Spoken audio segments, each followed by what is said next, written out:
Oh, oh my god. Oh, Super Rugby Aotearoa, round 9, Chiefs versus Hurricanes. Man, oh, there's so much to talk about. Oh, where do I begin? Okay. First of all, the Hurricanes go into this game. I have no chance of making it to the finals anymore. It's like mathematically impossible for them to make it in the finals. So they're purely in this game to ruin the Chiefs. And the Chiefs was on a 13 game losing streak. 13 games losing streak.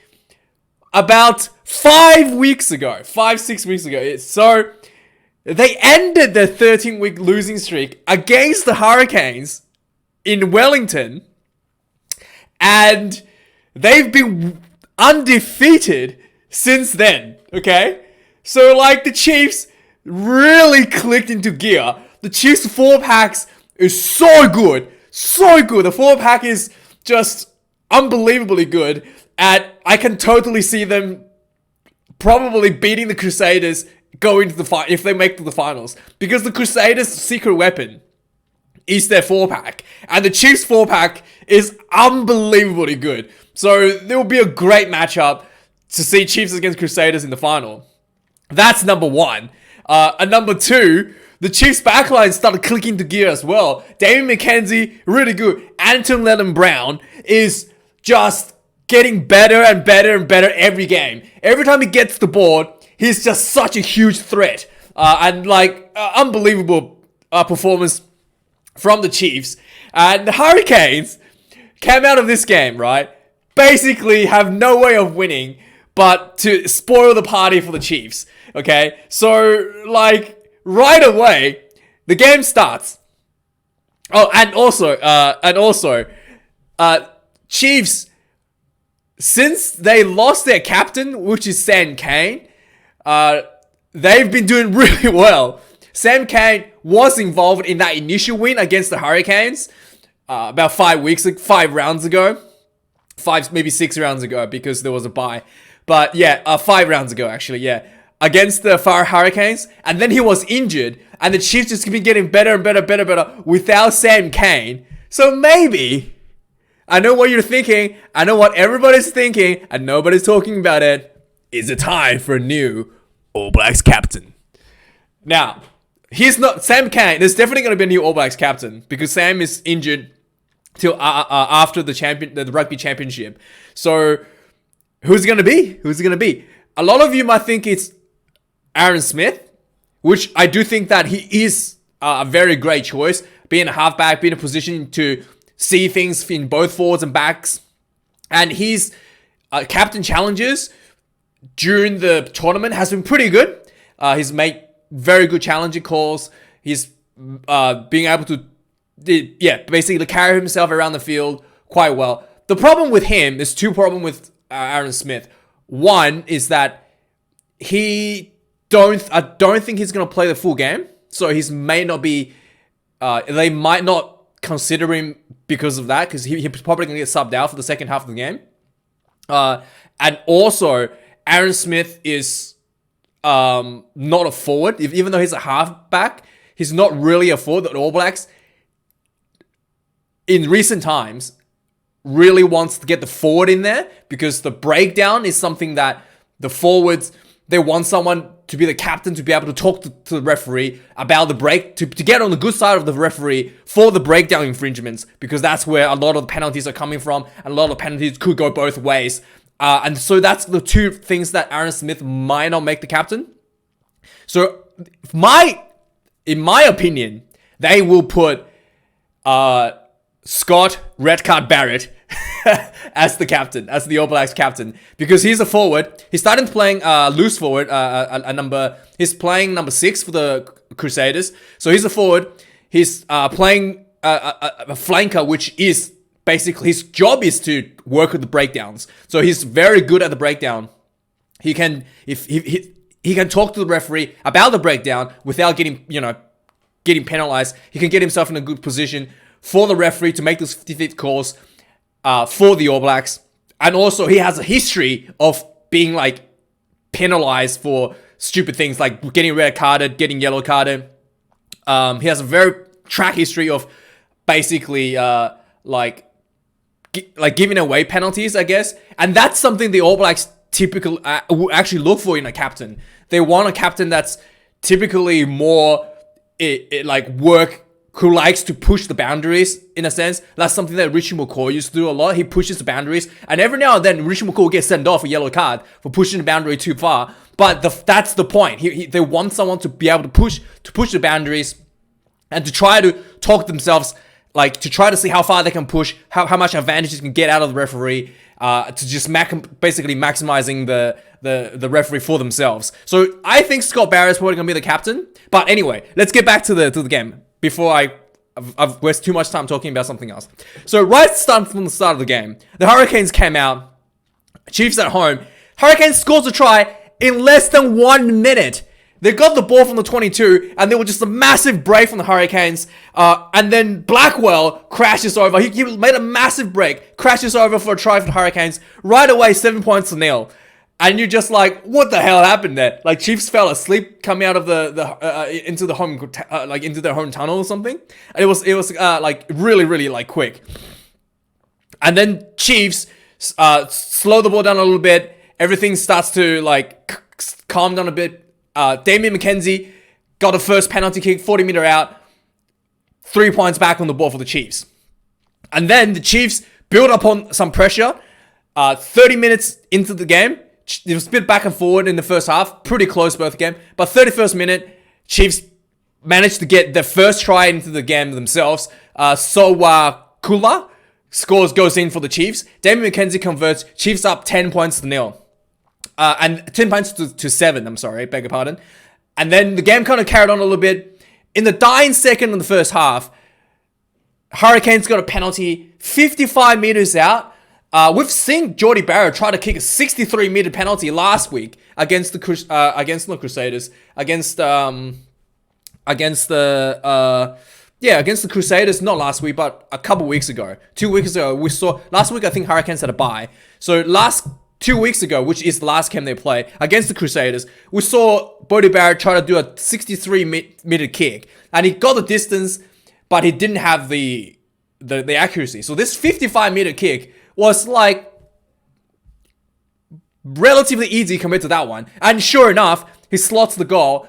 Halftime, 10 points to 10. So second half comes in. Chiefs, obviously, it's the team under the gun because they need to win to really like solidify themselves into the final spot. If they don't win, then it's kind of like up to who wins. Then they have to go into the final round against the Blues, which is a must-win game for them to make into the finals. So now the Chiefs pretty much have 1 foot in the finals after this win. Anyway, second half starts. The Hurricanes comes out. Chiefs starts off with a penalty. McKenzie slots it. And I think McKenzie missed the penalty before this, but he had one miss in the second half. Gets a penalty, 48 minutes in. Chiefs up by another 3 points, 13 points to 10. Gets the first points on the ball for the second half. But a few minutes later, the Hurricanes... Hang on, let's see. A few minutes later... Yeah, so Chiefs had a penalty right away. And then a few minutes later, Chiefs built that into a try. Gatlin, they were like attacking. Gatlin had a ball, the number 10. So Chiefs were building pressure on the Hurricane side. There was I think there was line out, and then there was a maul. The ball pops out. Gatlin got the ball, and then he just saw like a gap, basically a gap between the 10 and the 9 channel. So like the flanker came out, I think, and then there was just like a gap. He did a dummy, and both of the players were like both the Hurricane number 10 and the flanker were just like didn't do anything, and Gatlin just ran straight through the 10 and the 9-10 channel off the maul. About 10 meters, 15 meters, crashes over for the try, Gatlin. And then McKenzie converts it. So Chiefs are now up by 10 points. They got a conversion and a try. So it's 20 points to 10 at this point. Not long after that, the Hurricane strikes back. 52nd minute. So at this point, actually, Chiefs were dominating a little bit. So you were thinking like, hey, okay, it looks like the Hurricanes are going to fall away here because, they really don't have the motivation to really push this game because they can't make it, and the Chiefs are really hungry. But, it's Super Rugby, and the Kiwis are not going to go down go down without a fight. Jordie Barrett played really well in the second half as well. Really started lifting up the game. 52nd minute, Hurricanes strikes back right away, basically. Proctor goes over for Hurricanes right away from about a few minutes later. And Jordie Barrett converts. Hurricanes pulls back 7 points. Now they're only 3 points behind the Chiefs. Chiefs had another penalty building up. And then, literally, you can feel the momentum switch at this point. Jordie Barrett really started lifting his game. He made a few really, really good plays around this point. So, immediately after that try from Chiefs, Hurricanes hits back, and Chiefs just started, on the back foot. And then, so Chiefs, and then the next, so this is where Damian McKenzie mixed the conversion. So Chiefs had a penalty after this, after Hurricanes try. McKenzie missed, and then a minute later, literally the same spot, another penalty for the Chiefs, and it was for just some, I think it's for the same infringement as well. And Chiefs, and McKenzie kicks the second conversion. Chiefs up by 6 again. And then Hurricanes won't let it, won't let up the momentum. Kept on pushing. 67th minute, Hurricanes goes over for their third try of the game. Amua goes over for the Hurricanes. And this was, really, really, dangerous for Chiefs as well. There were, multiple penalty infringements from the Chiefs. They were offside. And Chiefs were just, literally getting smashed in the head. And Hurricanes are right in front of the post. Just beating the Chiefs down. And it was and the referee, and there was one point where the referees were the commentators were Chiefs might get a yellow card here, and this might be the end of, this could be spelled the end of the Chiefs. They so lucky they didn't get a yellow card. There was, multiple penalties right in front of the goalpost, 5 meters out. And the referee, this referee, the commentators were talking him up he's really good. His performance was pretty good in the first half. And then towards the end of the second half, it just starts to drop, hey. And at this point, the referee literally said this. He literally said this. There was an offside, but I didn't get the number. So it's just, I'm not gonna hand out a card. Oh, he didn't say I'm not gonna hand out a card. There should be a card, because there's multiple infringements. Even the commentators were I expect a card here. That's, cynical. The referee goes, I didn't get a number. I didn't know who he was. I just saw an offside. And then let's just carry on with the game. Anyway, so the Hurricanes goes over for a try, gets the conversion. Now the Hurricanes are ahead by 1 point, okay, with about 10 minutes left. Okay. And the drama continues, right? So there was there was a thing where they had to explain to the Hurricanes fans, it was just some bizarre thing happened, and then the commentator has to explain how the Chiefs. Yeah, I can't remember exactly what it was, but the commentators were explaining how the Hurricane fans were getting the referee made a bad decision, but the fans, the Hurricanes can't really challenge it or something. But anyway. It's around this point where the Hurricanes used their challenge on just a clean out. Their number 10 was trying to pick up the ball from the maul, and then they got cleaned out, and then they wasted the clean out, and then so they challenged that, and then anyway, I can't remember exactly what happened, but the referee is getting worse going towards the end of the game. So the game carried on a bit, back and forth. The Chiefs not looking like they're gonna break through. Hurricanes are playing really conservative, trying to hold on to their 1 point lead. And then it was at around just literally 30 seconds left. 30 seconds left to the end of the match. There was a Hurricanes knock on. And just before the knock on, Hurricanes player went in.